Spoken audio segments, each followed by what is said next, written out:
If you can, Anne, maybe you can send it to me and I can send it with the evaluation, if you don't mind. Oh, sure. Sure, no problem, Iris. I'll do that. Cynthia, do you have another question? No, I think I'm... Okay. Do you want to go ahead and... Sure. I'll just... Or does somebody, maybe I'll just ask, does somebody else have a question? No, okay, so you can go ahead, Cynthia. Okay, so just briefly, my background with my diagnosis, I was experiencing a lot of gas and bloating, and I thought it was something I was eating, or there was a change in my diet or something like that. So I did start to see a naturopath. At the same time, my husband and I had been trying probably for about 2 years to get pregnant and had been unsuccessful. My family doctor did refer me for a ultrasound, pelvic ultrasound, and a transvaginal one. That was in June, and everything came back clear. So we just continued on our journey of trying, and my gas and bloating symptoms persisted. I finally was referred to a fertility specialist in October, and he, without doing the exam, he did have the results of my pelvic ultrasound, though that was in June. He put me on Clomid, so I was on that for about 4 months. And then my periods just started getting really heavy and painful. I just knew something was wrong, and I was explaining my symptoms to my naturopath while she was trying to figure out where my gas and bloating was coming from. She had said that it was probably a cyst and to request another ultrasound. So I went back to the fertility specialist and said, you know, I was experiencing the pain during intercourse now, and my periods were heavier. And he just said, you know, I think you might have developed a little bit of endometriosis, not to worry. Thank goodness my husband was with me, and he pushed and said, no, I think, you know, we should really get another ultrasound. So he did one. And he's thankful. He said there's a 14-centimeter cyst. Ooh. Yep, and we just needed to monitor it. So we waited 2 weeks and went back again, and I guess the way the cyst had turned or whatever, it seems like it had shrunk, so he wanted to wait another couple of weeks. During that time, my period was just extremely painful. Like by the time I got left home and to work on the GO train, I was like bleeding through a heavy super tampon. And my periods were normally like the light days were like my heavy days. So I knew there was a change. So I called my mom, and she's like, Cynthia, we need a second opinion. So she picked me up, and we went to Women's College Hospital in Toronto to their urgent care center, and just kind of went in that way as a way of getting a second opinion. They obviously do all their testing, and they came back. Oh, sorry, before that, I had done my research online, and I had a feeling that it was cancer. Just from the symptoms, I know they're similar to the cyst, but I just had this gut feeling that it was something more than just a cyst. And I did go to the fertility specialist and told him, gynae, and he just said, no, you're too young for that. There's no family history. I've seen this cyst from the beginning. It's a cyst. Don't worry. Put your mind at ease. I did ask for CA-125. Reluctantly, he gave one to me, and obviously my levels were high. He said that was just because I was, he thought I had this endometriosis, so not to worry. So off I went to Women's College for the second opinion after all of that, and they said they highly suspected it was cancer. I didn't cry. I was, I think I had known, and after spending 9 hours at Women's College, I knew something was wrong, and that, you know, my suspicions and gut feeling were probably pretty right. So off back to the fertility specialist I went, and he wanted to take it out. He agreed that it needed to come out. He still didn't agree that it was cancer.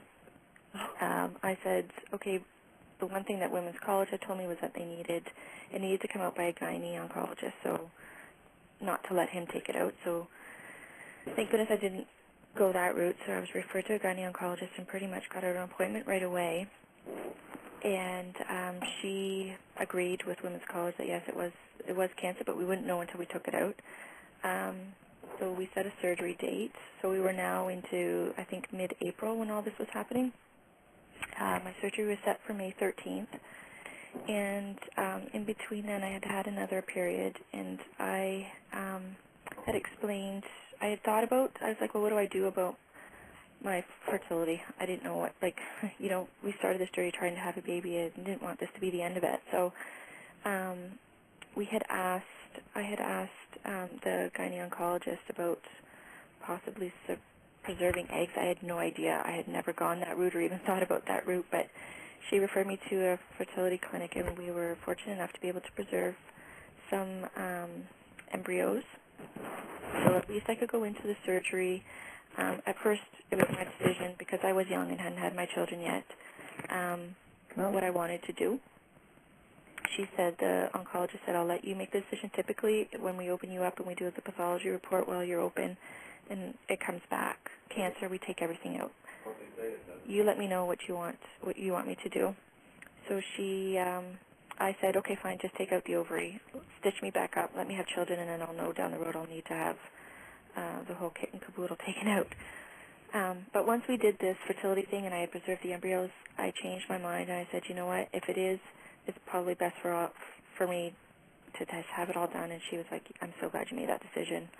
I'm more comfortable with that. So sure enough, I went in May of 2009 and had my surgery. And once it was determined that it was cancer, they did do the whole oophorectomy and the lining. Everything came out. And afterwards, it was determined also that I had stage 1 uterine cancer. That was completely unrelated to the ovarian. So I'm glad that I made that decision. Anyways, likewise, instant menopause. While going through chemo treatments as well, I ended up going through 6 rounds of chemo. My menopause symptoms were the hot flashes, the night sweats, complete memory loss. I was missing doctor's appointments and sleepless nights, obviously all the libido issues and body image issues that came along with that. But I wasn't a candidate for hormone replacement therapy. The type of cancer I had was estrogen fed. So I've been working with my naturopath to do some sort of natural remedies that seem to have worked. The hot flashes and the night sweats obviously are the most disturbing and annoying symptoms, but I've learned what some of my triggers are. So, you know, as much as I love my alcohol, I have to limit that because that's one of my big triggers. But it doesn't stop me from having the occasional glass of wine. I just have to suffer through the hot flashes for the rest of the evening. Sometimes it's worth it if the wine is good, right? Yes, that's right. So, anyway, so we went through. I went through my rounds of chemo. We were fortunate enough to have numerous people come forward and offer to carry our baby when we were ready. So we did choose a friend of ours. We would have loved to go with family members, but none of them had their own children, so we had to, the clinic that we went to, I don't know if the rules or regulations are different, but a woman had to have carried before she could, they would move forward with her as a candidate. Right. So we, one of our friends was just a natural fit for us, and so we tried to. Unfortunately, we were all set to go, and then our surrogate's husband had a heart attack. Oh dear. So that set us back a little bit, but my goodness.